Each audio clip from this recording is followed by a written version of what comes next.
This week, we watched a movie where a gaggle of women are hired to clean a house, but are attacked by an animated buff demon wolf. I wanted more cartoon monsters, but the movie makes up for it with the crazy amount of nudity. We watched 1992's Evil Toons. Boobies! Guess I'm 14 again. Boobies! Yay!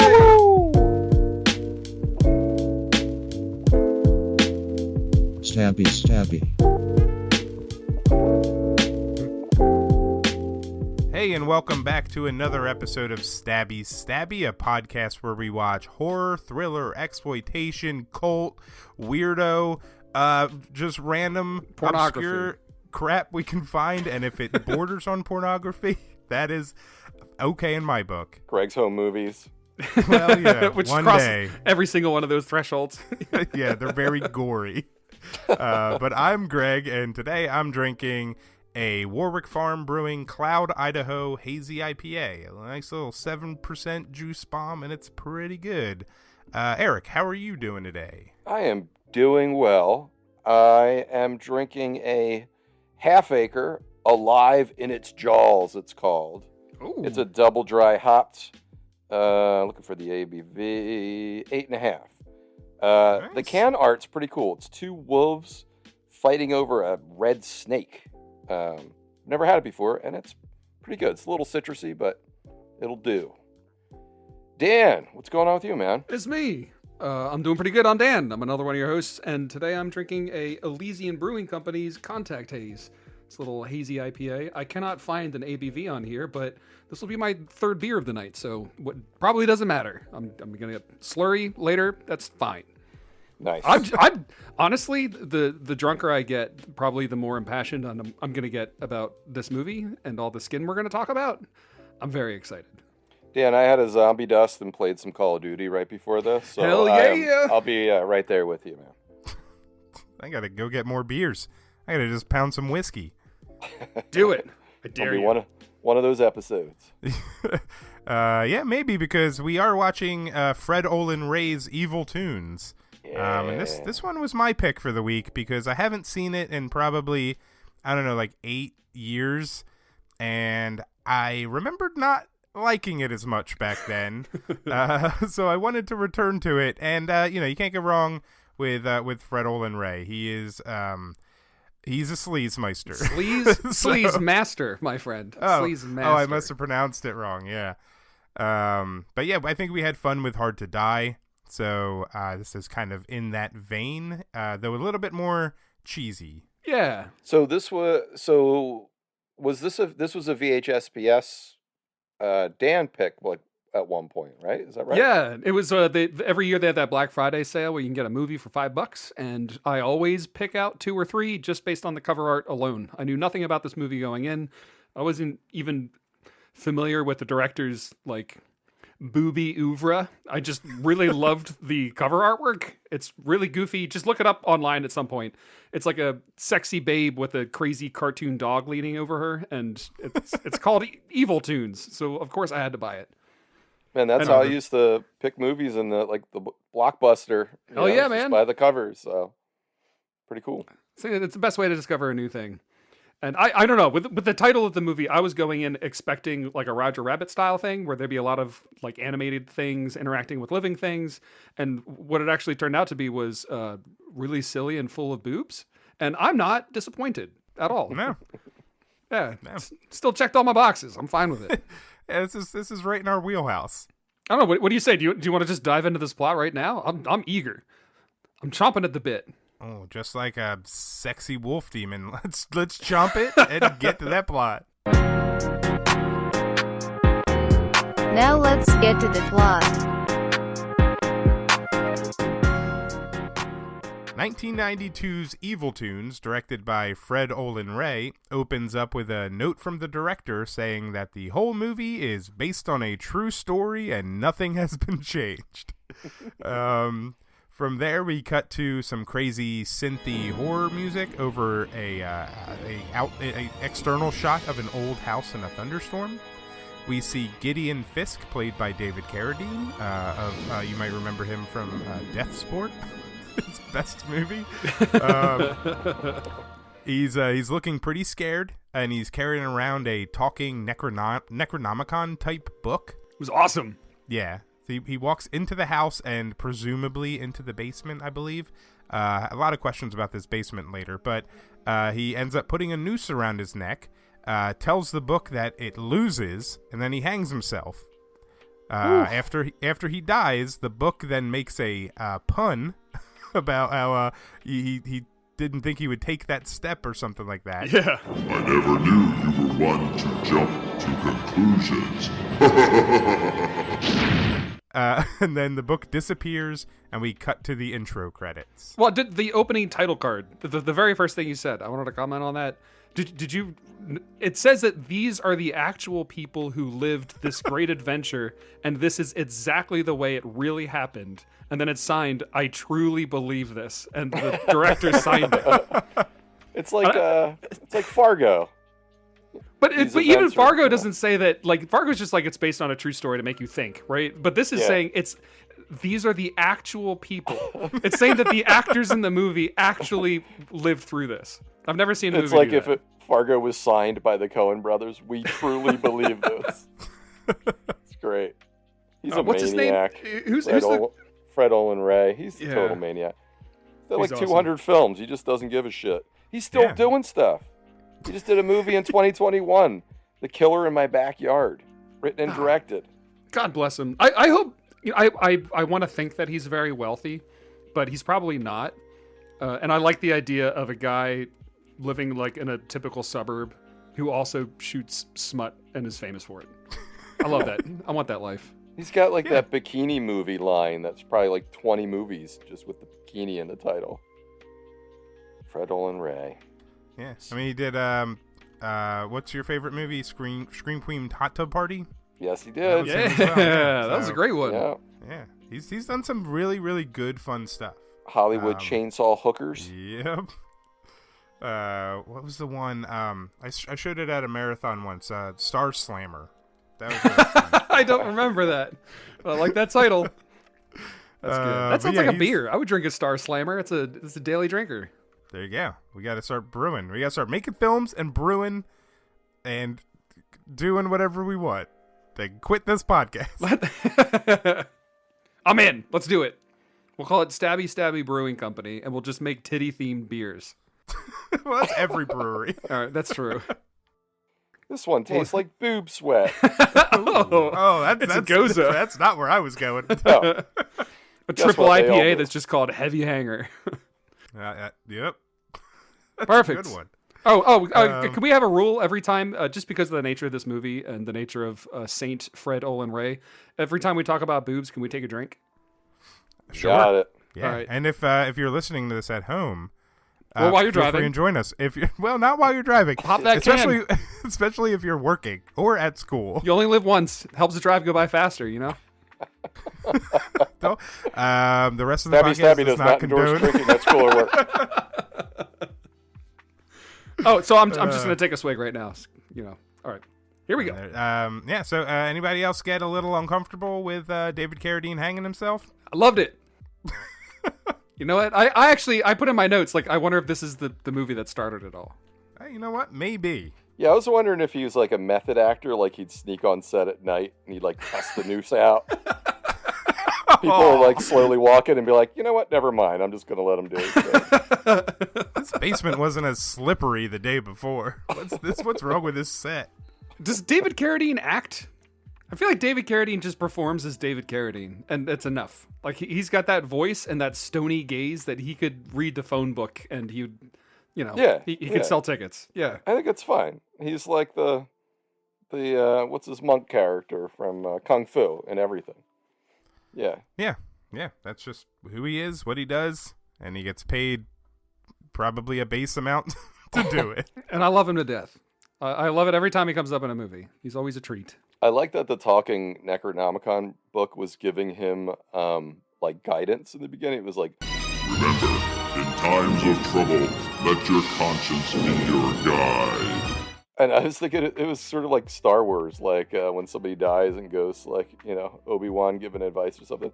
So I was thinking like, what if the book was giving him like he was like his life coach? It's just like, drink 8 glasses of water every day. Eat your vegetables. Stand up and move to get your steps in. Tara doesn't know what she's talking about. Ignore her in the office. That would be outstanding. Maybe we all need a Necronomicon life coach. That's not that far off from like astrology guides and stuff like that, where they take a little bit of the supernatural and then just mix in like everyday wisdom, and then it feels special.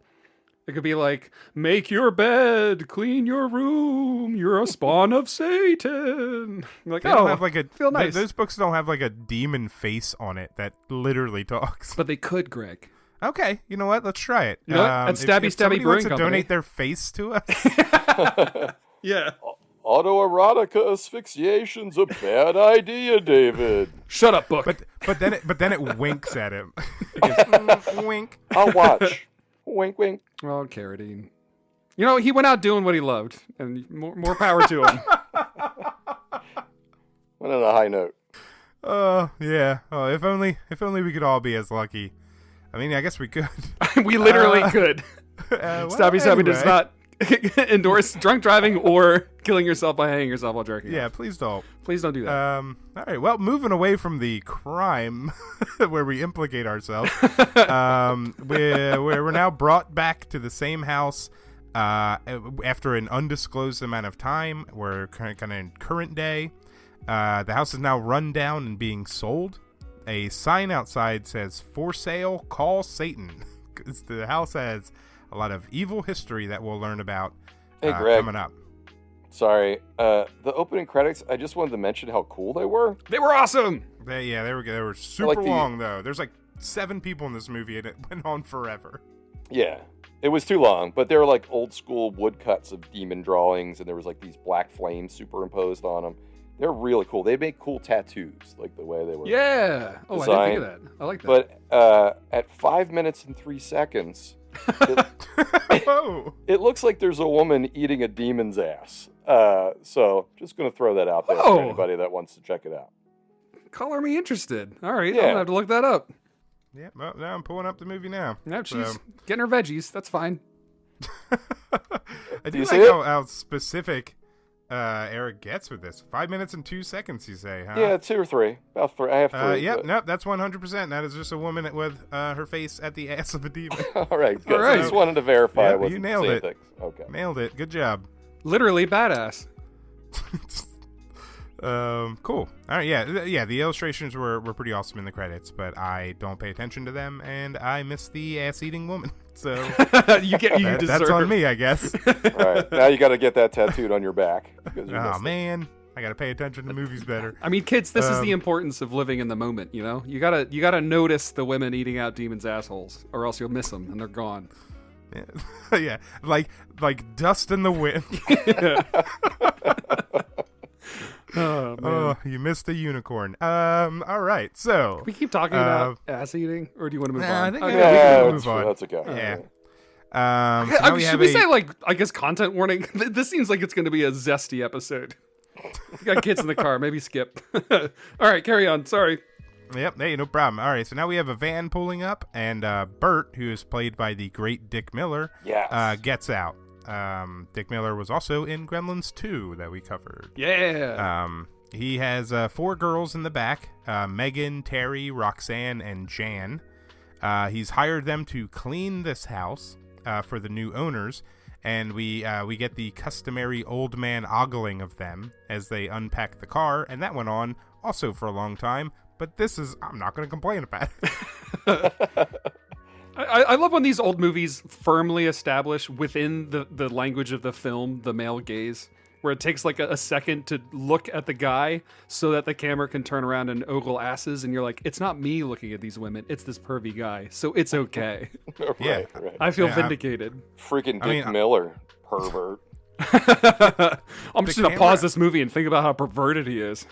The camera gets so close that it is like the woman and the demon in the the credits etching. Like it gets real up there. Yeah, The there movie, you go. yeah. The movie knows what it is. And it knows what it Yeah, wants oh to be. yeah, absolutely. After the opening credits, a van full of babes pulls up to the house. Like, it knows exactly what it's doing. Yeah. I'm here for it. You know what, Evil Toons, we salute you. Did you catch that line about? I don't know if you're going to cover this, Greg. Probably not, because it doesn't add anything to the plot. But someone mentions the word contortionist, and Dick Miller's like, "What? A what? Like a tiger shark? A what?" So he's like, "A what?" And then the nerdy girl's like, "Actually, it means," and then she explains what a contortionist means. Well, no, the one first goes, "Oh, it's a political party." Right, but they're gaining ground, but the Republicans are still in the lead, or something like that. Right. And then the nerdy girl jumps in and she's like, "Actually," and she like corrects everybody. Yeah. It's just, I thought it was funny that she has to explain like every day, like no one's ever heard of the word contortionist before. Yeah. Like, yeah, you think Dick Miller's old enough to know? Yeah. A trash can. What's that? Well, actually, it's a receptacle for disposing of waste. I just loved how over the top her character was, like right off the bat. Yeah, well, we had to establish that she's smart. So we do get a little establishment of the personalities of the girls. So Megan is the smart, nerdy one. Roxanne is the promiscuous one. Terry seems to be like the leader, and then Jan has no personality. Jan screams. It took me like 3/4 of the movie to even know what her name was. But yeah, so they end up getting into the house, and we learn that the house has a sordid history of disappearances, like the previous family that lived there kind of just disappeared, and they assume that they left, but they didn't take anything with them. They left so quick if they left that they didn't even bring their CD player that they specifically called out. That's high tech. Yeah, I guess that was high tech back then. This is before the internet. That guy didn't know what contortionist meant. Yeah, you couldn't just pull out your phone and check. Yeah, simple people in a simpler time. Now this might be my favorite scene in the movie, when we get a scene of them unpacking their groceries that they brought for a full weekend, and they pulled out a package of ham, a package of cheese, some butter, and beer. That's all they showed. Yeah, it's like Budweiser and Wonder Bread. I didn't even see bread at that point. You never had any turkey or not turkey? You never had any butter ham? You never had a butter ham? just wrap a piece of ham around a stick of butter. Yeah, no, you take the stick of butter, you shove your finger longwise down into the butter to make like a long tube of butter, and then you just roll it up sliced lunch meat and jam it in there. And then you can eat that shit on the go, you know? The butter's like the bread. All right, I'm doing that after this recording. Yeah, it's a good winter snack. You don't want to eat any butter ham in the summer. It gets everywhere. It's a bad idea. Yeah, I mean, my cholesterol's not bad enough. I need to get some butter ham in me.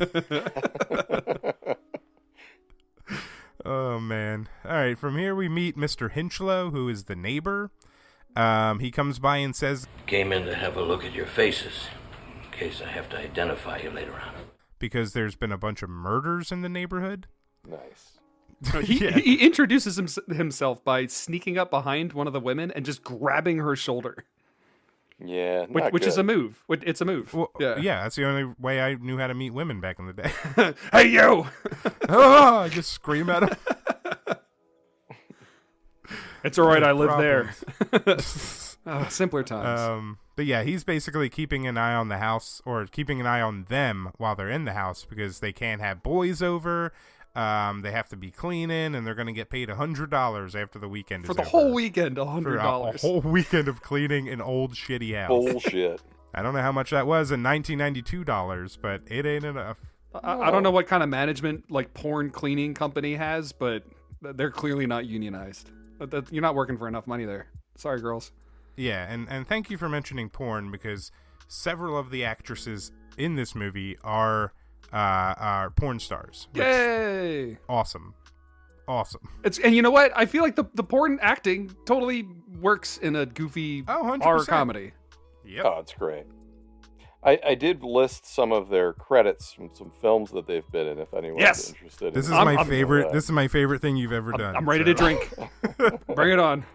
All right. We haven't had one of these since Evils of the Night. Yeah, so. It's been a while. All right, so we've got Stacy Nix, who is Jan, who later changed her name, a.k.a. Barbara Dare. So Barbara Dare has been in some films. She's been in Cockless 10, Aroba Sex Girls 2. I need to buy this. We should see the first one first. Wet Pink, I can't even get through these. Fatal Erection. All right. And then Girls Who Dig Girls. Now, she's been in number 7, 8, 11, 12, 13, 15, and 17. Oh my God! So she's skipped a few. She may have been filming Toys for Twats when she couldn't do Girls Who Dig Girls. Oh, that's amazing. All right. Who else we got? We've got Roxanne, played by Madison Stone. She was in Edward Penis Hands 2. Okay. Anus Family. That's pretty direct. All right. Anal Addiction 2. Big and Black 8. Nice. Nice. Cross-dressed ass stuffers. All right. I'm on board. My personal favorite, Butt Sluts.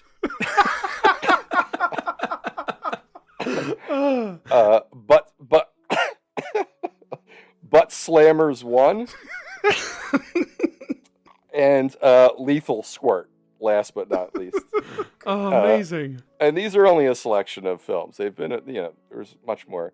Okay, Meg Monique Gabrielle, so she's the hot, nerdy one.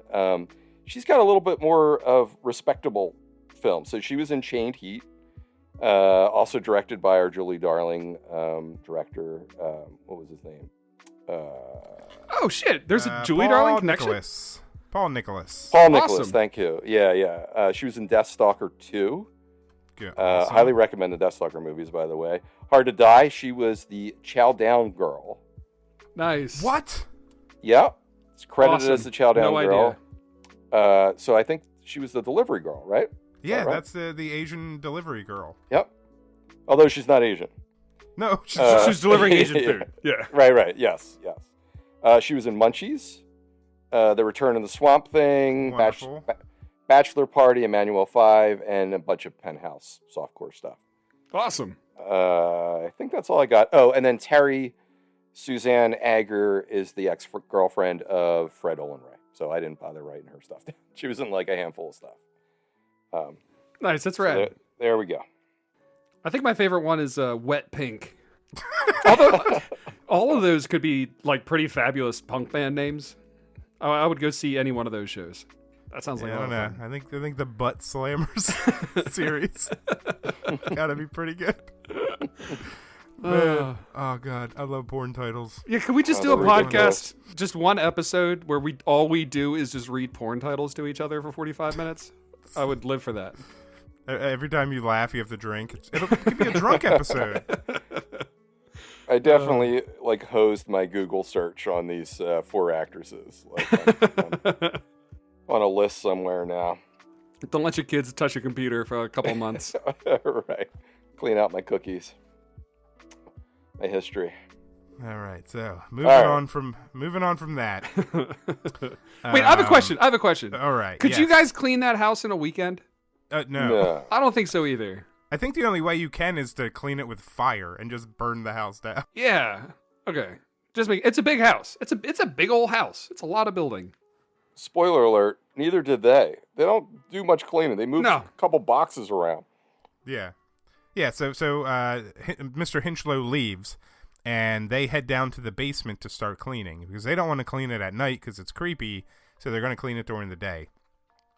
They don't do much cleaning in the basement, but they do find a trunk with some weird writing that gets translated magically for us, the viewers, and it basically says, "Don't open this or you'll be sorry." It says, "In God's name, please, never ever open this trunk. I swear you're going to be real sorry." And it's like pulsing and glowing. Too. Yeah. Well, I think that's just for us. They didn't see it, I think. Yeah. I think we just needed to know what it said. Okay. But that's what I took from it, because they were like, "Wonder what's inside." The funny part, before they translate that placard for the audience, they're talking about the placard as having like a ancient language. They're like, "Oh, I don't speak this. I don't recognize these characters." But it's English words that just don't make any sense. So the translation is just like a de-jumble or something. It was weird. Before it was translated, it said, "Jin Dodds Game Sleaze, Quiver River, Glocken Toe Punk, RL Sweet Uria Bona T Surreal Lori. And Great, then Dan. it Now you translates. just conjured the Tasmanian devil. Oh no! Thanks Oh a my lot. God! It's gonna hump That's me when exactly I what sleep. that thing is. All right, man.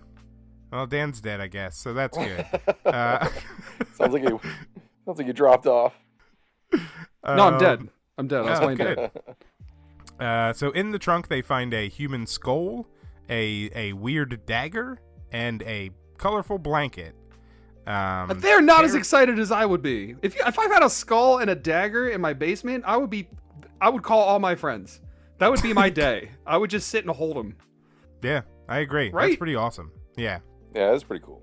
yeah. They did say it stunk. They were like, "Oh man, this trunk smells like ghost farts." They didn't say it. I mean, they might as well. They said it stunk. Yeah. Yeah. So Terry decides to take the stuff they found with her, and they leave the basement already, doing no cleaning. Okay, That's a little judgy, Greg. Let's drink every time their they job is to clean. They went down there specifically to clean. every time they don't drink, we should clean. I mean, Wait, what? Wait. Strike that. Reverse it. Take it back. Now I'm cleaning my house because Damn they it. never drink in them. Now every time they strike that, reverse it. Yeah. Every time they don't clean, we're gonna drink. And every Yeah, time thank we you. talk about boobies, we're gonna drink. Yeah, Yeah, edit we'll that be out, drinking Greg. shortly. Terry, she takes the stuff not just because it's like cool. She's like, oh, we could probably like sell this and we'll just split the money because nobody's probably looking for this. Yeah, there may be clues. What you're really trying to say is they may be antiques, valuable ones, that nobody but us knows about or will miss. Well, maybe. But listen, if they are valuables, we'll split whatever we have, okay? Deal? Deal. Because they're only getting paid $100 for a whole weekend of cleaning. Yeah. So make more money where you can. You know, I doubt they were given those groceries and that beer, so that is already eating into their profits. So they're That's true. they're going home with like I don't know what did beer cost back then, $1? They're going home with $98. Yeah, that's not right. No, it's not. It's not good. The economics in messed this don't make sense. This is why I vote for the contortionist party. Nice. Good Thanks. callback. A little callback. So now it's nighttime, and they've done no cleaning, and the girls are hanging out in the house. Suddenly, we see Gideon Finch, again, that's David Carradine's character, materialize outside, and now he's also holding the book, the evil Necronomicon book. Back in the house, Roxanne turns on the jukebox, and she starts dancing and stripping. And raise your can, boys. Before we get to the stripper dance sequence, I already drank for it. Okay, that's fine. You can drink again afterwards after we get through this. So real quick, I can't remember which character it was, but she's eating her ham sandwich. I thought it was bologna, but ham's fine too. And it gets stuck in her throat for no reason. Yeah, so they're in this starts scene, and choking. she's like, it's like this weird character development moment where I could totally picture her with like Fred Olen Ray, like, what if when I eat my sandwich, I choke a little bit? Like I just can't. It reminded me of like Night of the Comet, where the one girl's like, "Oh, you made me swallow my gum." Like it's totally unnecessary, Yeah. but it was great. Yeah. I love that little stupid touch that she choked on her sandwich for no reason. Yeah, that was Jan. I thought she was like Terry was reading this like what I assumed was a like Frankenstein erotica novel. Totally. Yeah. And I thought Jan like read a little bit and got like ooh, got the vapors. Oh, I think she that's was how I like- took it. Oh, okay. So she was like clutching her pearls, except she was choking on a bologna sandwich. Yeah, or she was just like, oh, that was apparently like, oh, maybe they described Frankenstein's dong or something, and she's just got a little worked up. I don't know, but that's kind of how I took it. Oh, I like but that. I think That's it works cool. either way, though. No, it's cool. It gives it a reason. It gives a reason why she did that. So yeah, that's cool. I didn't connect that. Nice. We have 3 different reads. I read that as she was a porn actress and she was eating a meat sandwich and she choked on meat. And I totally thought it was the director being like, "No, when you put the meat in your mouth, you gotta choke on it." Like, I thought it was sleazy. Huh. Well, when they release Wow. this on 4K Blu-ray in a month, with audio commentary tracks. Yeah. We'll find out the true story. Yeah. Yep. Ugh, man. Oh, do you remember in that sexy dance that she's about to do when she turns around and she twerks for a minute and they added like boingy boingy sound effects to her butt? No, all butts have natural boingy boingy sound effects. The music for that dance sequence was awesome too. It was like, woman with an attitude playing with a loaded gun. It made no sense. It was awesome. Generic stripper music. The song is called "Woman with an Attitude." Oh, well, there you go. Yeah. It might be up there. Good. It might be up there for Song of the Year at the Hugo Awards too for me. I don't know. Honestly, like this movie might be rated or nominated for several categories, but we'll get there because it's coming up. Oh yeah.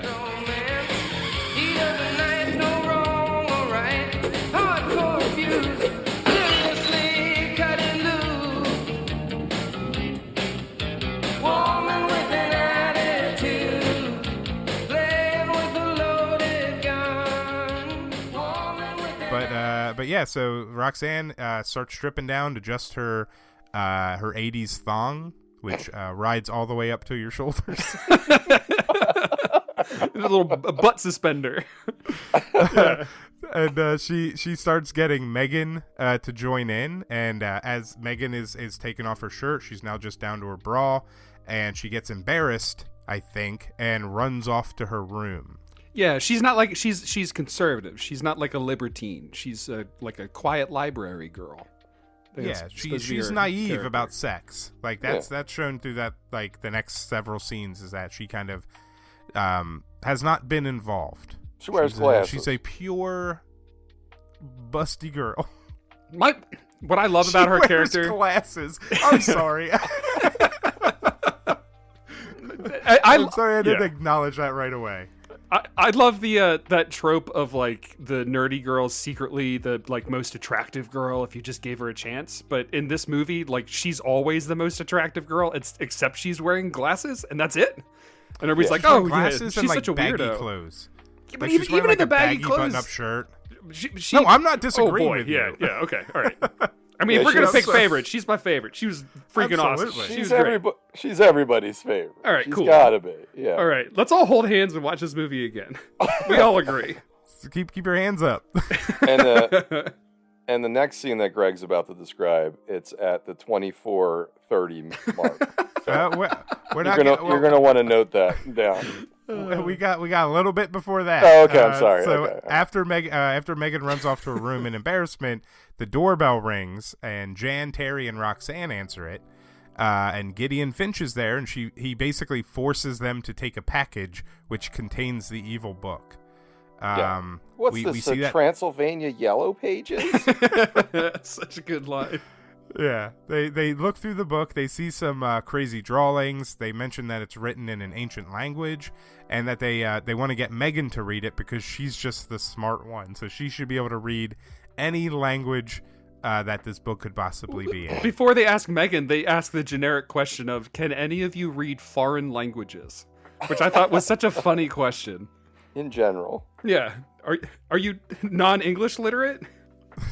Pretty broad question. I think it's Terry. No, I think Jan says, like, I can only say how much does it cost in Spanish, and Roxanne goes, I can answer that question in 5 languages. Roxanne. She's a sexually liberated girl. She's pretty great too. They're all awesome. Great, yeah. They're all awesome. There's not a loser in the bunch. They're all super fun.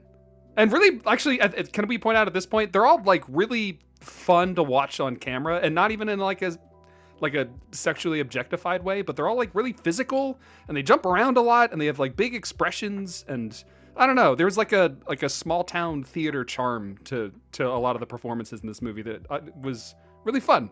Really fun. I liked it. I think that comes from they probably were enjoying making the movie. Yeah, probably. Like that comes across. If you're having fun, the viewer has fun. I totally agree.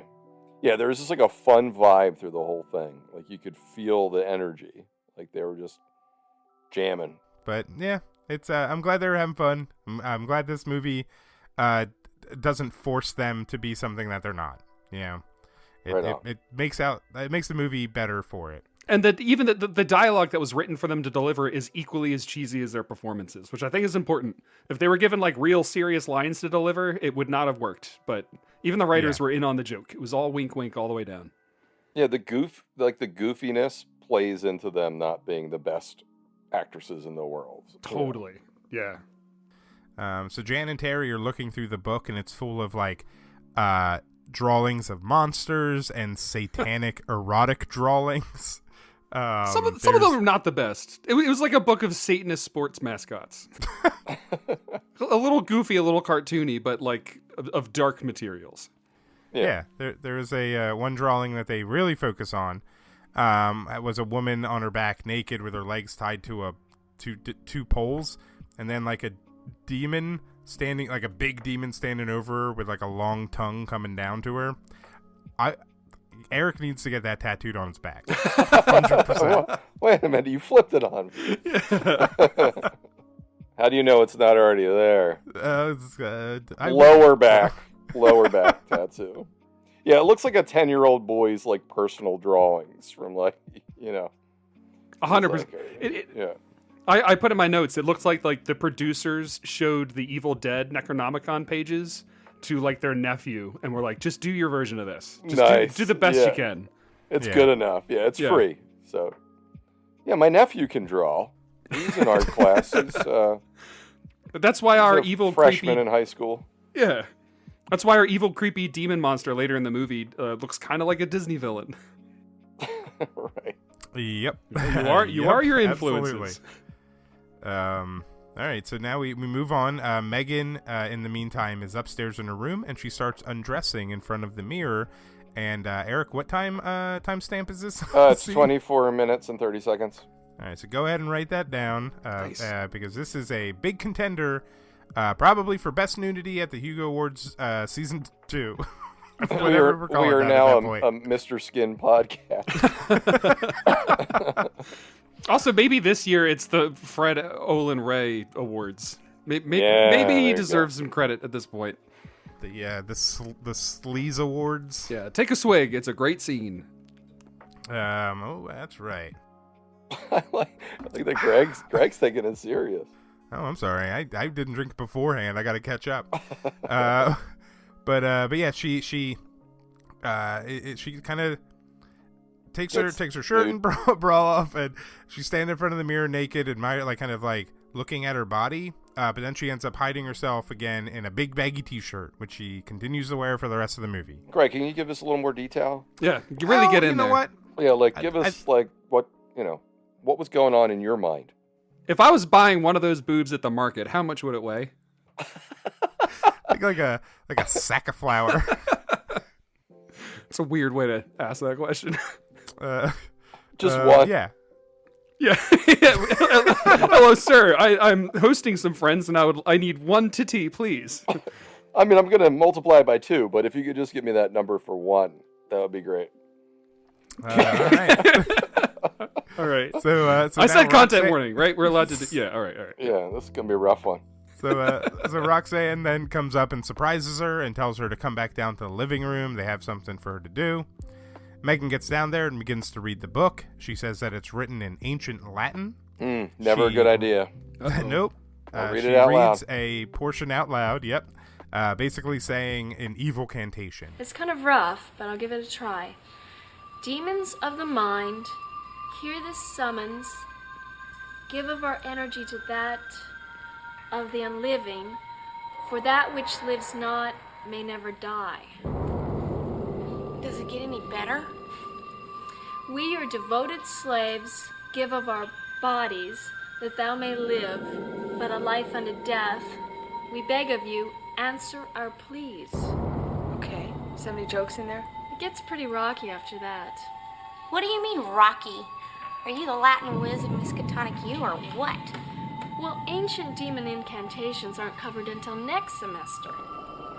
Rats! Oh, wait a minute. Here's a footnote. I think I can read this.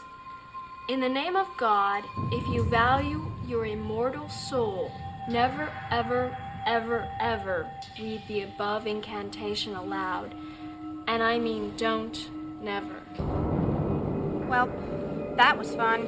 The spell itself is right. The page is right next to a drawing of our big buff wolf monster.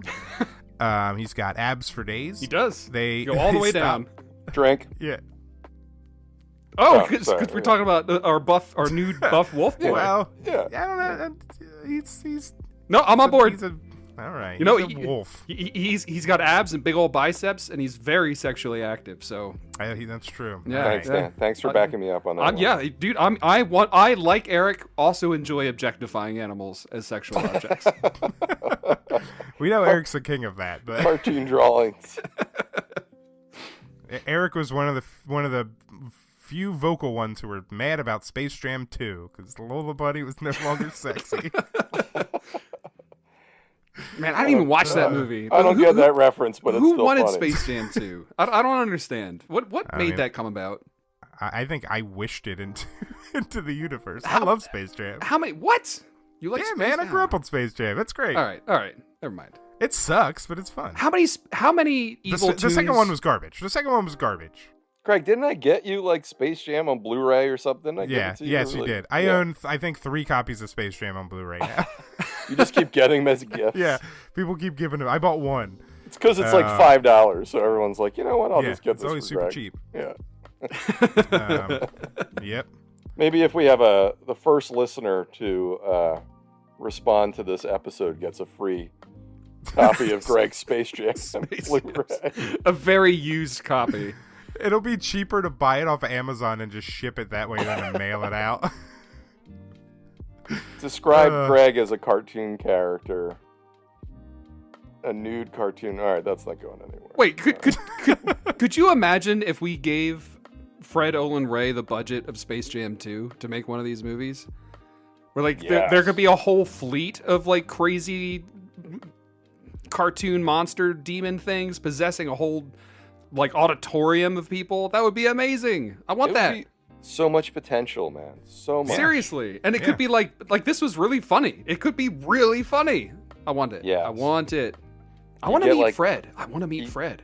You just get current day porn stars instead of the 90s ones. Like, you could do it, you know? And I feel like there's a vibe for that, too. Like, there's much more sex positivity these days. You could absolutely market something like that. Who would be the David Carradine stand-in, though?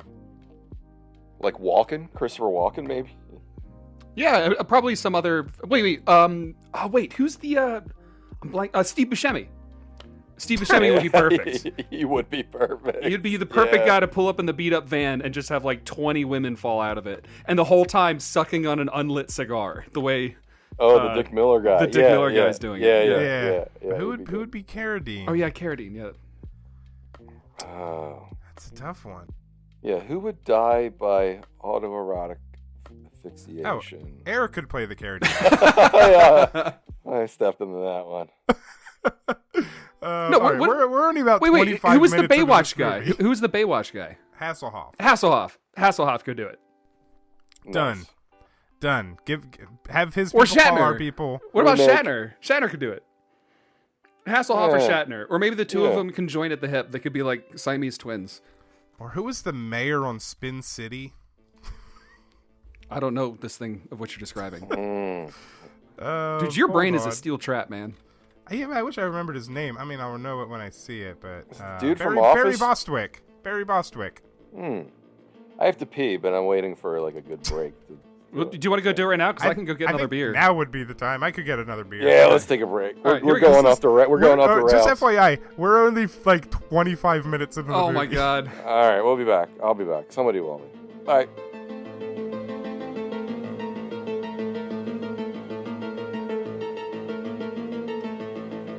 Sorry, but take this time to get yourself another beer. We'll be right back.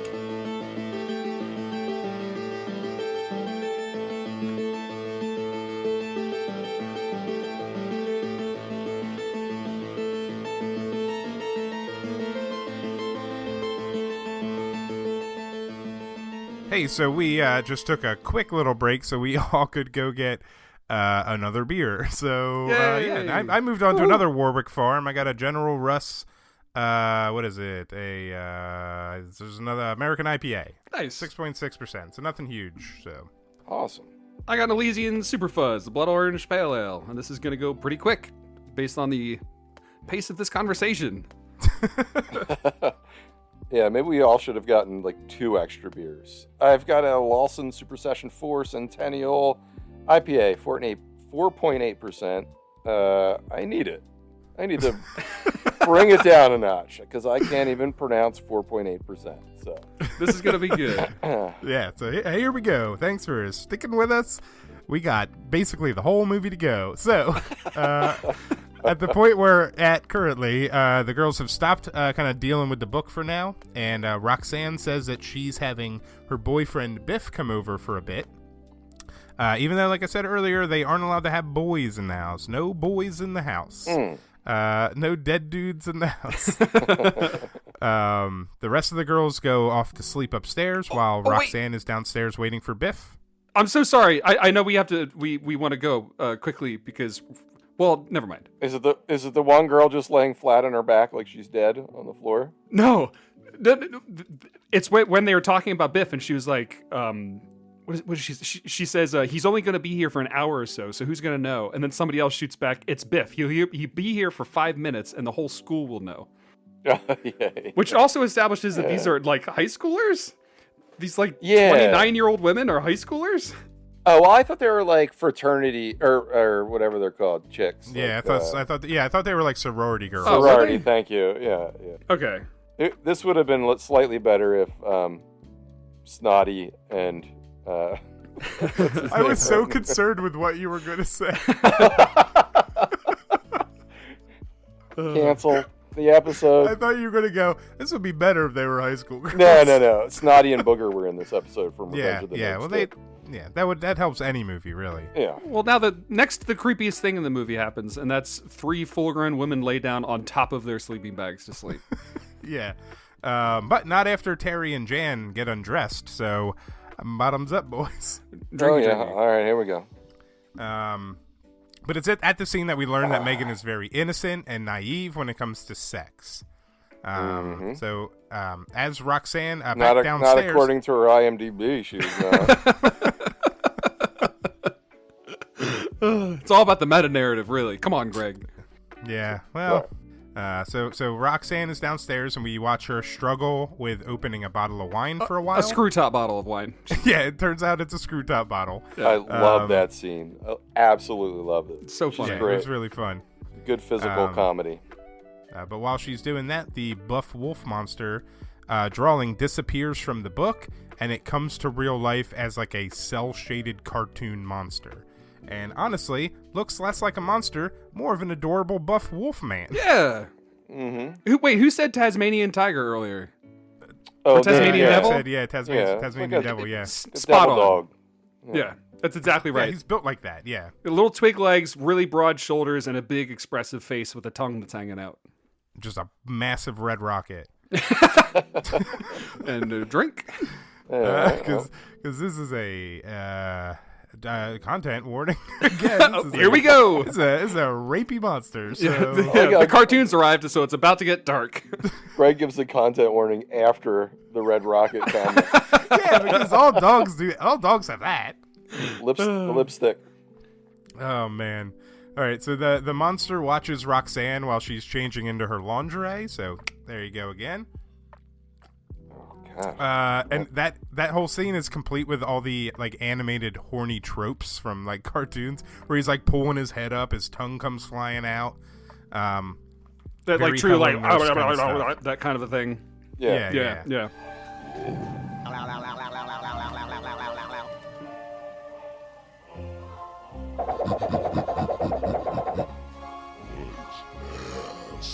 Biff, is that you?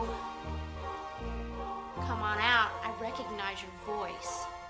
But he ends up jumping on her, ripping off her clothes.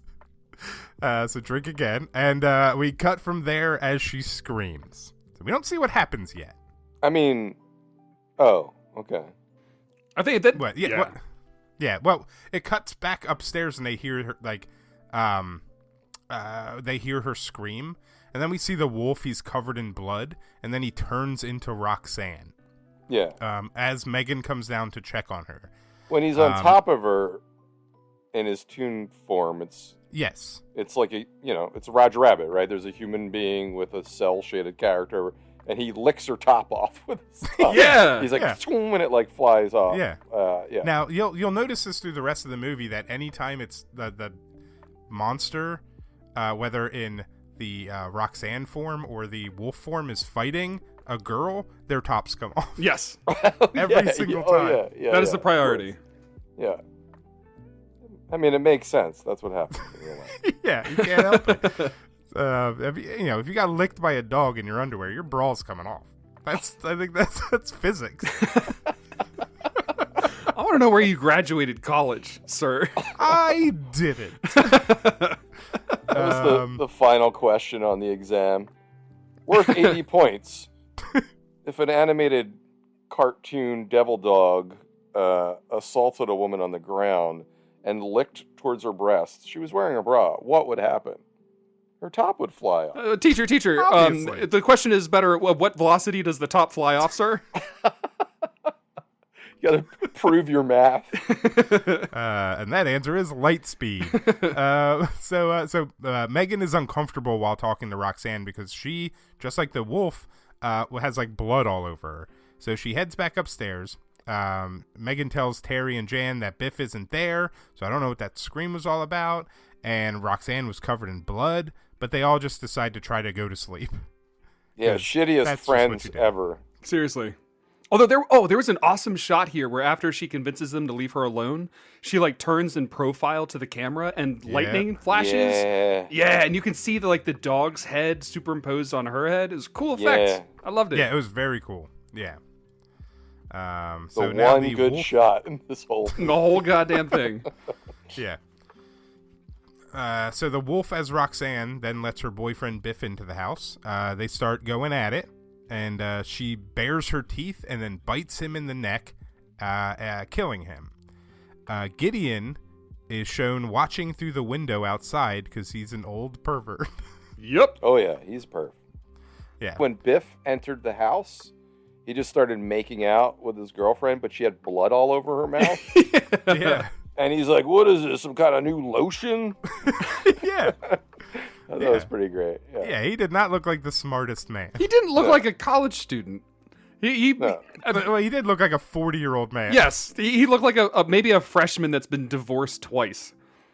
Yeah. And we also get our jean sex with him. He has his jeans on the entire time. High quality denim sex scene. Good. We can add that to the list. Yep. That's a stabby stabby staple. And it's not just a makeout thing. Like, she's writhing on him as though they're actually having sex. But yeah, he's full dungaree boy the whole entire time. Drink.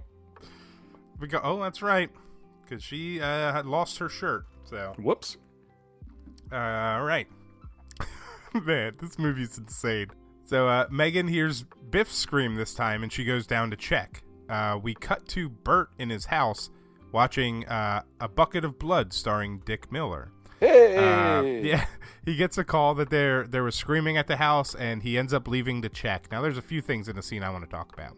Greg, have you seen A Bucket of Blood? About 15 years ago, yes. Yeah? Is it any good? I haven't seen it. It's good. It's good. It's not amazing or anything, cold but classic, it's right? definitely worth watching, yeah. I love the scene they showed. I've never seen it, but I love that scene. That's where he gets his Walter Paisley name in most other movies that he's in. He plays Walter Paisley. Nice. That's his character there. I just like seeing a man yell at a lump of clay demanding it become a nose. That was fun to me. But I like that after he hangs up the phone, he comments like, I can't believe this guy never won an Academy Award. Yeah. Because it's him. Yeah, it's great. And also his wife, or at least the girl in the scene, who comes out just wearing lingerie, is Michelle Bauer. Which you might know her from, what was it, the hot tub movie? Scream Queen Hot Tub Party? Yeah, she's in Scream Queen Hot Tub. I can't even say it. Scream Team. Scream Queen Hot Tub Party. She's in Demon Warp, Hollywood Chainsaw Hookers, Nightmare Sisters. She's in like every great movie. She's also 1,000 Heels BC. 1,000 Heels BC. What?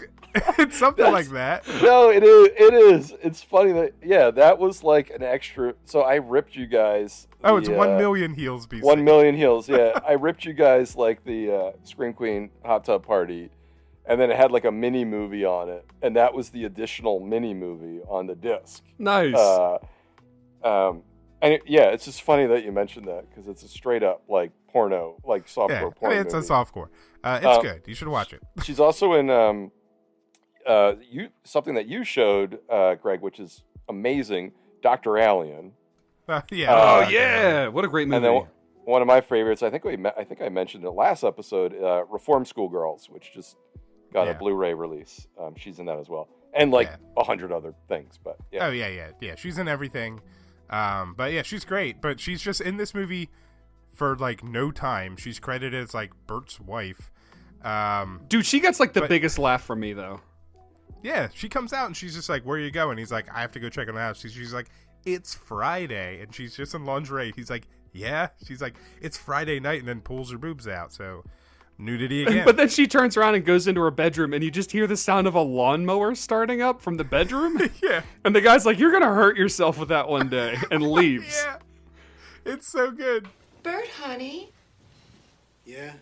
where you going? Out. I gotta go check on those broads I left at the old house. Something funny's going on there. But Bert, it's Friday. So what? I gotta go. Bert, Friday night. Why does every week have to have a Friday night in it?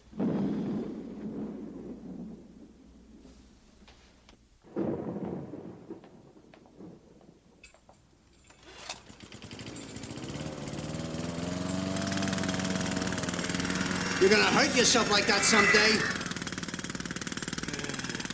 Yeah, I thought it was like a jackhammer. It was like yeah. So funny. Oh, speaking of funny, actually, there was a moment where before they called the neighbor, the girls were all talking about how should we go investigate the screaming downstairs, and they're discussing like which one of the three of us should go down to check, and they're like, no, we should just send one of you. And I can't remember who said it, but one of the ladies had a line that was like, if we don't go downstairs one at a time, how else will we get bumped off one at a time without the others knowing it? Yeah. There's so many like little fourth wall breaks. Yeah, they do that a lot. Yeah, there's a lot of like meta horror references. Pre-Scream, right? Yeah. Dude, Fred Olen Ray was a pioneer. I want to meet this man. I want to shake his hand and then wash it. He'll probably like tickle your palm with the middle finger. Nice to meet you, sir. Gucci goo. Oh my god. Honestly, I'd be honored. I'd be honored. Yeah. So from there we cut back to the house, and Megan finds Biff's dead body under the tapestry blanket thing they found in the trunk. Megan comments that the blanket is a soul shroud, which basically gifts the dead to the devil. Gift and wrapping. Happy fucking birthday. But such a good line. She only knows that because she said like the tag on it says that. Yeah. Right. Like, how do you know all that? It's written on it right there. Yeah. So at this point, Terry and Jan had also come down because they heard Megan scream. So Bert gets to the house and he knocks on the door. The girls answer the door and they say he can't come in because they're not dressed yet. So they leave him hanging outside so that they can basically hide Biff's body, because they're not so much concerned that there's a dead body in the house as they are that they were told they weren't allowed to have boys over. And they don't want to miss out on their $100. Yeah. They all agree. They're like, which is better, to get $100 or to be implicated in a murder? And they all simultaneously are like, $100. Yeah. It's great. We've got to hide Biff's body. You mean touch that guy? Look, he's already dead. We can't help that. But if Bert finds out he was here, we're going to get fired. But is it worth a mere $100 to become implicated in a murder? Yeah. Yes. Let's do it. Come on. Yeah, they're not wrong. So Roxanne meets Bert outside and takes him into the house through the basement. Stabby does not endorse $100 over a dead body. Well, maybe speak for yourself. I don't know. If you're hard out, if you don't have a lot of money, you need to feed yourself, go kill somebody. It's fine. Yeah. Also, you can get more than $100 for selling a dead body. Whoa. Piece it out. That's true. All right. I stand corrected. That's a good point. Yeah, so don't listen to Eric. We condone everything we say. But yeah, so this basement doesn't have stairway to it. They just walk around the backyard and the basement's there. I guess but the house doesn't seem like it's built that way. Yeah, I don't really understand the geography of this space at all. But that's okay. I think what's his name? Fred Olen Ray has like a architectural map that he's been working on for years of the design of the house. It's like a labyrinth, and rooms really don't go into rooms. It's like The Shining. It's exactly like The Shining, yeah. And he's been working on this shit forever. So, might not make sense to you, but this is a man obsessed that has been building this story for years. You see, I want to make a space where people are unsettled just by going from room to room so that when the porn stars go into the basement, you're disturbed. Even though it did take 8 days to shoot this film. Actually, honestly, 8 days is more than I would have thought. So, yeah props. She takes Bert into the basement. She ends up seducing him there and bites off his dong, which then kills him. And I'm going to drink to that dong. Well, you didn't see the dong. Well, I'm drinking to the absence of it. You know, the poor soldier. I'm drinking for it, too. All right, I'll drink to Dick Miller. Yep. That dick became grist for the Miller. But yeah, hey, Julie Darling had a dick kill as well. So there we go. 2 in a row, baby. This is the new Stabby Stabby. That's true. Where dicks fall off. Oh, man. Should I stop listening to this podcast? Probably. For my own health and safety. Yeah, maybe. That's all right. If you could rate us 5 stars before you stop listening, though, that would be good. So back with the other girls, they find the book again and notice that the wolf drawing is gone. They also read that the spell from earlier would bring the beast into the real world to kill and collect souls for the devil, but also that the dagger they found can kill the beast. This is where they just give the entire movie's instructions in one scene. Yeah. Yeah. They do that twice. There's 2 giant expedition dumps, and this is one of them. Mm-hmm. Yep. Yeah. So Terry, Jan, and Megan head to the basement to find Roxanne because they honestly don't know if she's alive or dead at this point. They at this point now think that she killed Biff because he attacked her. So that's where they're at kind of mentally. Right. Hey, I just had a thought. I just had a realization. This probably isn't germane to anything. I just want to point it out. I'm so sorry. Bear with me. When she bites Dick Miller's dick off, she was actually a demon dog possessing a woman's body, right? Yeah. So that was a demon dog going to Chowtown on a wiener. Yeah. That's awesome. That's in character for a dog. That's awesome. That's awesome. Yeah.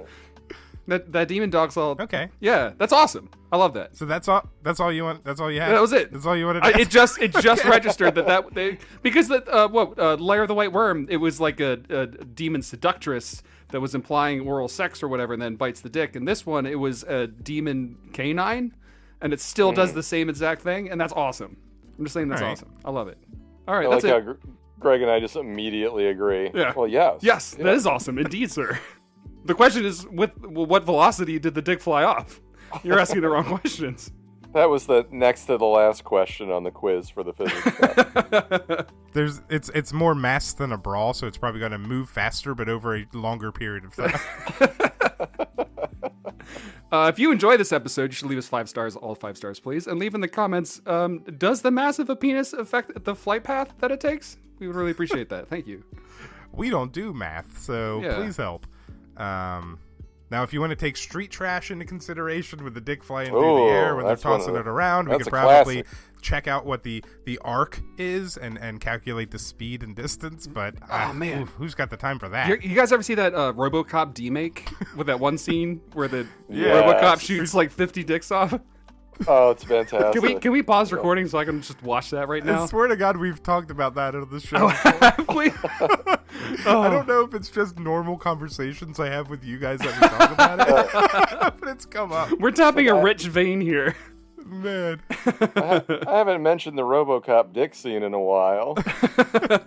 It's fantastic. All right. Where do we leave off? All right, so the Terry, Jan, and Megan are heading down to the basement to find Roxanne. But they end up finding Bert and Roxanne's dead bodies. Gideon is seen again just watching from the shadows. The girls head back into the house looking for weapons because now they're convinced that there is a murderer here, and they remember the dagger that they found earlier. Now we got Mr. Hinchlow, the neighbor, shows up, and he's about to take them to his house to basically, like, call the cops. They grab the dagger and show Hinchlow the book. They give the book to him, and he identifies it as an ancient Cantarian warlock's demon spell book. Wow, great job. Brought by Gideon Fisk in the 1930s. I believe it was the 1930s, maybe 1830s. I don't remember. That's okay. They turn from Hinchlow, and he's now turned into Roxanne. And Roxanne is easily able to trick them into giving her the book. She lies that Bert and Biff aren't actually dead, and they all head down to the basement to check. They check by kicking the dead bodies. Them, yeah. That's Kicking great. and yelling at them, yeah. Legitimately hard, too. Those kicks look like they hurt. Yeah, at one point, like, Terry, like, stomps on Biff's, like, leg. Like, twice, and really hard. It made me wonder if, like, the actor did something to piss her off or something. She's like, all right, here's my chance. Biff's a big boy, so That's true. And Terry's she's a small woman, so but still that probably hurts. Roxanne reveals herself in the basement as the demon monster. It said that it killed Roxanne to be like to taste her blood because he needs that to become real. But he has to send the devil fresh souls to be truly free. Roxanne, I don't think this guy's kidding us. He's not. Oh, shit. Meg was right. The book is one picture short. And it's me. You let me out. I suppose I should thank you for that. But I haven't got the time right now. Where's Roxanne? Why, dead, of course. After my release, I needed only a taste of human blood to become real again. But I can only truly be free if I send the Master some fresh souls for his collection. Us? Yes, he'll like you. Nice tips. Of course, getting there is the unpleasant part. The girls quickly hatch a master plan where they throw a box at Roxanne and run away. Just an empty box. But only Terry and Megan are able to escape. Jan gets caught by Roxanne, wolf monster. I love that part. They're just like, oh, one of our friends got caught by a demon. Ah, fuck her. See ya. Yeah, they totally leave Keep her. running. They just skedaddle. Jan and Roxanne monster are fighting. And as mentioned, because they're fighting, Jan gets her top ripped off and is ultimately killed. Swig. Drink. Hachimachi. All right, so Jan is dead. Bert's dead. Roxanne's dead. Biff's dead. We got a lot of dead bodies in this movie. Is the neighbor dead? The neighbor's dead. You assume he is. Yeah, okay. Yeah. We never see him die. Terry and Megan are now on the hunt to kill the demon wolf monster Roxanne. But the dagger's gone, so Terry gets a fire poker. Just as effective. It'll work. They go upstairs. Yeah, probably. It's a pointy object. They end up going upstairs because they hear Roxanne monster upstairs, which doesn't make sense because they left her in the basement. Roxanne attacks Terry, and again, there's a fight, so her top gets ripped off. Yep. And Terry gets killed. This was the moment that I noticed that while the demon possessed person. Wait, was this a dog at this point, or was it still? No, it's still Roxanne. Roxanne. It's just her. Yeah. It's Roxanne for another, like a good bit still. In this one, when she's biting her neck to kill her, she's also grabbing her boob. I have that note too. She's really grinding in on that boob. Yeah, going to town. You know, more power to you, I guess. You know, you gotta eat. Again, this is another episode where I have to just make a note to say I don't understand women's anatomy, but I think if you squeeze the boobs, it pushes the blood up.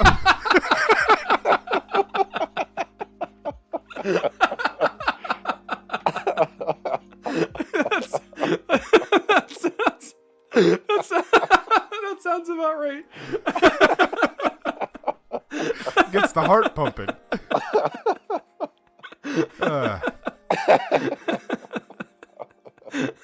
We've all been to blood banks where they just wire up to your nipples to drain the excess boob blood. Yep. Can you make a fist? No, but you can squeeze my boob. So after Terry is killed, Roxanne, as the monster, goes after Megan, and but she doesn't attack her. She just reveals what her plan is, like the details of her plan. The demon wants to free all the other monsters from the book, but he needs Megan to read the incantations in the book to set them free. Because apparently she's the only one in history that's been around this book that knows how to read Latin. Oh, and the whole time that they're carrying, I didn't write all the lines down, but the entire time they're carrying the book around, the book is throwing like sassy one-liners at all the characters. Yeah. It's awesome. He's a quippy little book. He makes puns. He delivers punchlines. They'll set him up. He'll drive him home. He's great. You should host a late night talk show. Just prop him up on a desk, have him interview celebrities. At one point, they're gonna be like, "Oh well, where would we even go?" And the book like talks to itself and goes like, "You're going straight to hell. Yeah. That's where you're going." Yeah, it's great. Where are we going? Straight to hell if you don't watch it. We've got to get her. If we wait for her, we're going to be sitting ducks. Yeah. So Gideon finally shows up in the house and announces that he's there to destroy the monster, and he's got the dagger. Demon Roxanne and Gideon struggle fight. Now Gideon's top does not come off. It's what a the only shame. time there's a fight. Boo. I know, right? Come on. But Megan distracts the Roxanne demon enough for Gideon to stab her. At this point, so it looked like he stabbed her in the leg for one, and then she pulls the dagger out of like her chest. Yes, exactly. But right, she pulls it out from between her arm and her side. But it has a pretty awesome gooshy sound effect going along with it, which was fun. This whole struggle scene was a lot of fun because all of a sudden like production value popped in. Like the lighting in that room changed, and there was like a fog machine, and there was like a wind whipping around. It was pretty cool. Effort. I saw effort. And I liked it. It was nice. Also, Carradine. Well, I think all the money went to any scene that David Carradine was in. That's probably fair. Mm-hmm. So he actually rolls around with his own production team. He's like, if I'm going to be in this movie, I want there to be a fog machine. I want there to be indirect light. It's all part of his writer. Actual lighting. He probably shot his shit in like 20 minutes. 100%. Oh, no doubt. Yeah. Oh, yeah. That's why our hero, our hero that comes in to save the day, waits until almost everybody is dead to step in and help. Well, we'll get into that because that's insane. But so Roxanne Demon has been stabbed, and her Roxanne body's gone, and now we just have the cartoon buff wolf demon. And it's bleeding, and it's like struggling. It's like crawling on the ground, trying to get back to the book. Megan grabs the book and ends up. The whole time he's struggling, he's saying like, "What a world! I'm melting." Like, even the dying dog. Couple more steps. Oh, I'm almost there. Yeah, he's still like throwing punchlines around. It was fun. Yeah, and as Megan grabs the book, he's just like, "Oh, what are you doing, baby?" And then she throws it in the fire. He's just like, "Oh, you're a bitch." I could just make it another step or two. Oh, boy, this really cracks me up. Oh. Hey, where you going, baby? Don't be so hasty. Not the fire, no. Anything but the fire. Throw it in the fire. Oh, I was hoping you wouldn't say that. Now! Oh, man, why'd you have to do that?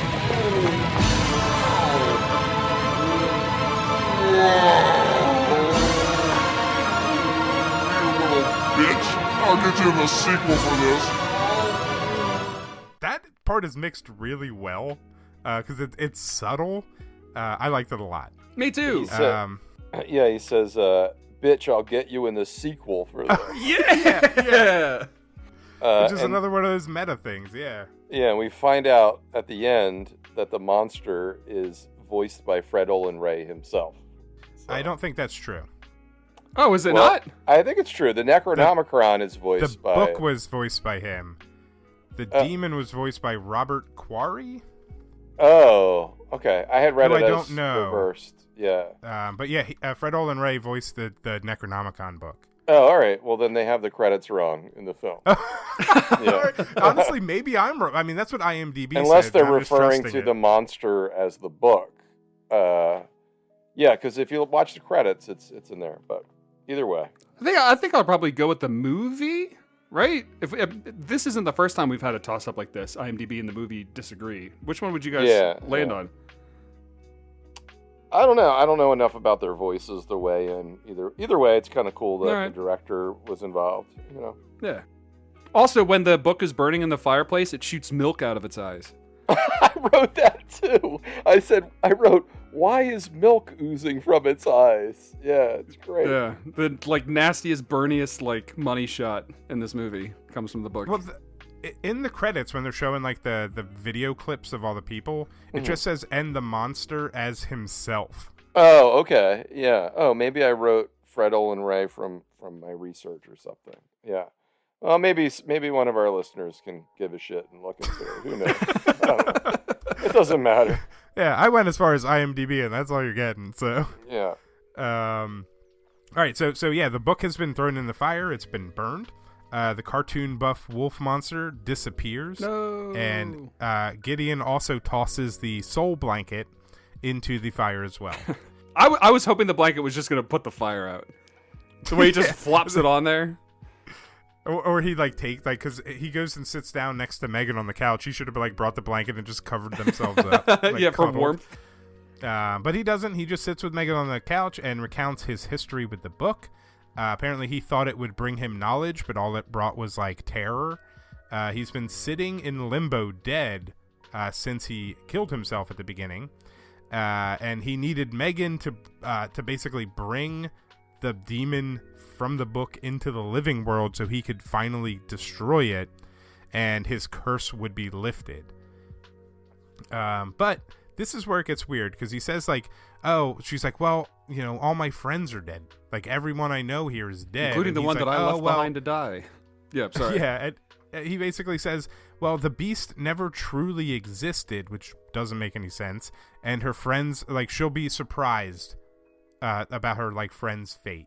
And then he vanishes because he was I also don't exist, and he fades away.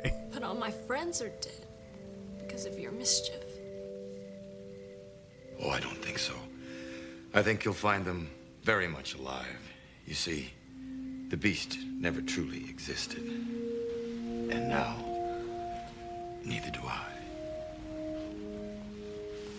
Goodbye, little one. Good luck. It's like the end of Burn After Reading.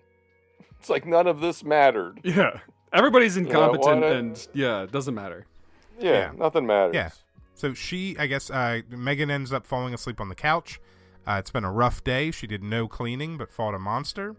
The next morning, she wakes up when Terry is coming down the stairs, and Hinchlow shows up to the house as well. He brings some hot coffee for them in his thermos.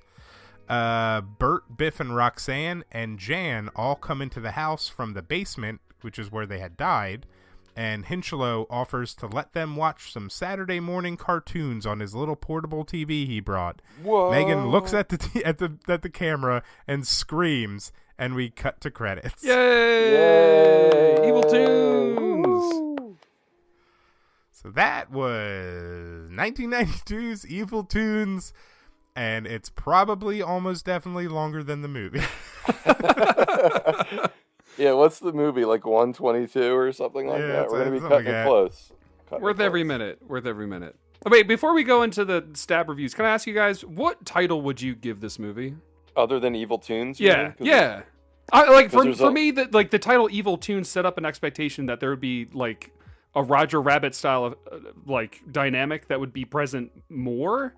And since you only really got 2 scenes with the cartoon in it, and they were both very short, obviously because of budget reasons, it kind of felt like a bit of a letdown. And I wish the movie had a different title, because then I wouldn't have gone into it with that expectation. You know? Mm-hmm. What would you call this? I think I would call it Butt Sluts 5. That's good. I don't know. I liked. Eric's used the word devil dog a lot. I feel like Devil Dog would work, but they're also a delicious, like, tasty cake. But yeah, possession of the Devil Dog. Yeah, or something like would that. work. Yeah. Yeah. Or even something silly like house cleaning scream. Or something like that. House screaming. Yeah! that doesn't work. No, I like that. House screaming. I like that. Yeah, it's kind of like a haunted house vibe to it. Totally. You know, like a the name Evil sorority house vibe. The name Evil Toons does not work. No. There is only one. Like, you can't have a plural when you're only giving us about 2.5 minutes of a cartoon dog. But it sells VHS tapes based on that cover, especially when the Roger cover's Rabbit so good. was popular. Yeah. I'm just like, you wouldn't call your movie like Explosion Bonanza and then have there be like 2 firecrackers, one at the beginning and one at the end. So You do if you're Fred Olen Ray That's and you want to move tapes. You know, who am I to question a sleaze master? Who am I? I'm nobody.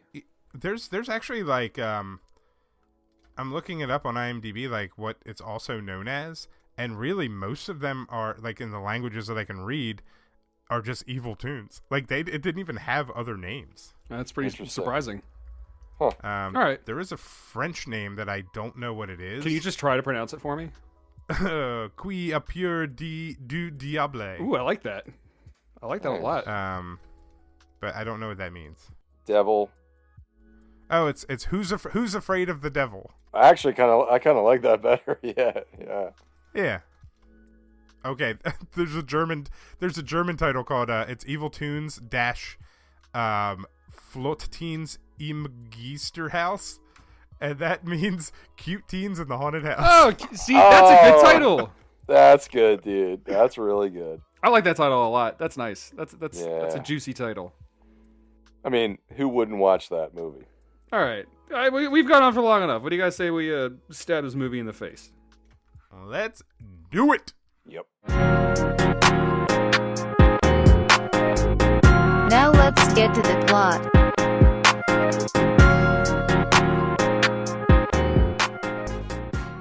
So here on Stabby Stabby, we like to rate our movies from 1 to 10 stabs, and at Stabby Stabby, stabbing is affectionate, and we only rate movies 1 stab if basically we just stared at the cover of the movie. Actually, that wouldn't even be 1. That would still be probably pretty good because it's a good cover.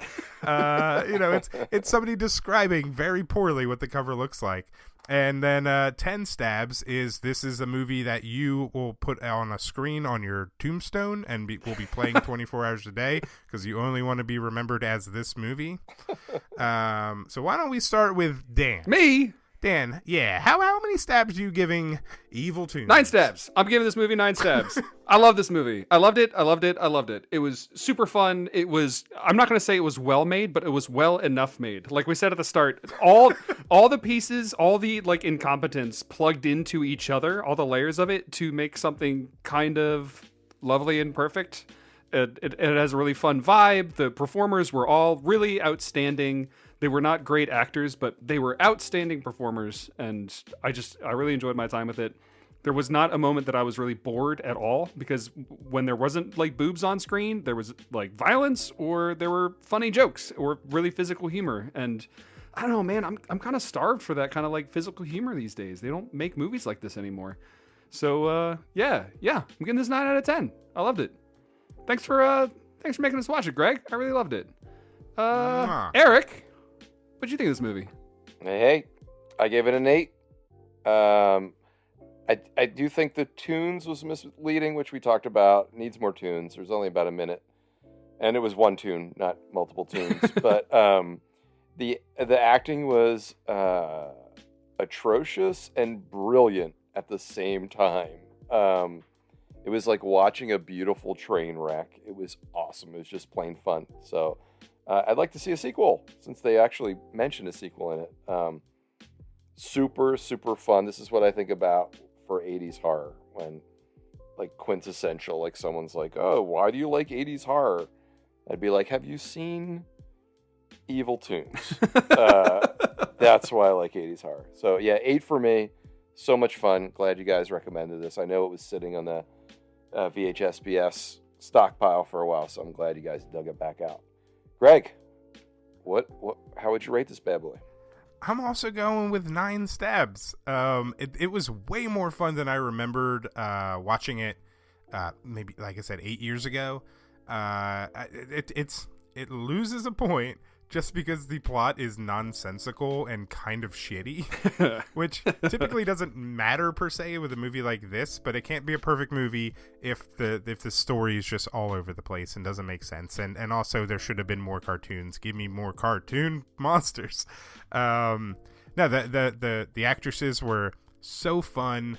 They like I said earlier, they seemed like they were having fun doing it, and it basically seemed like just like a party. And that just makes me happy. It makes me happy when people are having fun doing what they're doing. So yeah, 9 stabs. This is a big, sounds like a big recommendation from us to check this movie out. If it's on Blu-ray, I would definitely recommend watching it that way.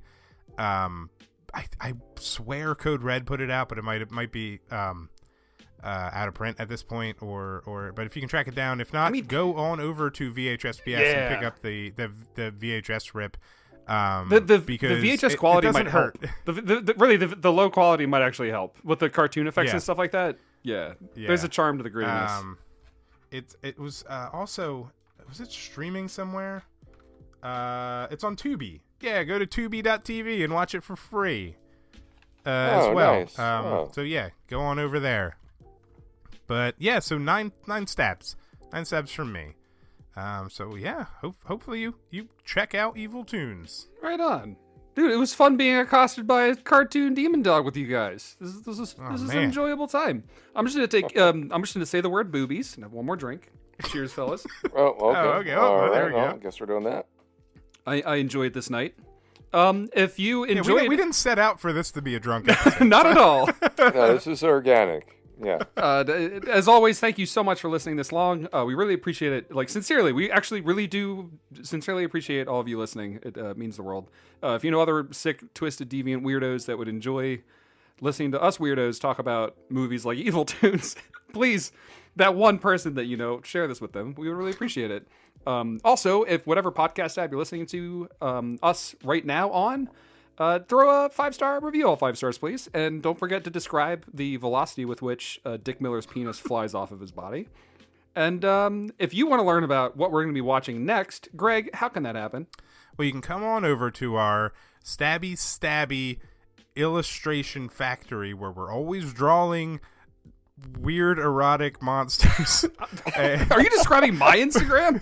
Yeah. Oh, sorry. You can follow us at Stabby Stabby. It's we're what are we at Stabby Pod? That's what it is. STABBYPOD on Instagram. Every Wednesday we'll announce the next movie that we're watching, so you have a few days to watch it, so we don't spoil it all for you. And new episodes come out every morning on Mondays. Yeah. So yeah, follow us over there. We, like I say before, we don't post a lot, so you won't get annoyed with us, but we do our best to keep informed of what's going on, or if I get drunk, I might post things. Those are my favorite. I love reading between the lines and knowing if Greg's having a good night. Oh, is something posted at 2 a.m. on a Tuesday? Sounds like depression. All right. And Eric, what do we like to say at the end of every episode? Don't forget to join a cleaning crew of hot 90s porn stars. Yes, please.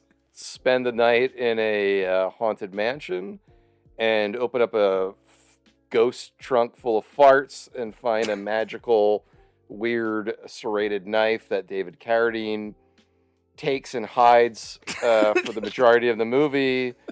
Watches you from the windows as you have sex, and then pops up at the end and stabs you in the leg with. That's all I got. And don't forget to stab your friends. I want all those things to happen to me. Especially the David Carradine watching you have sex part. Boobies. Hell, it's Saturday morning. Don't tell me you kids don't enjoy a good cartoon.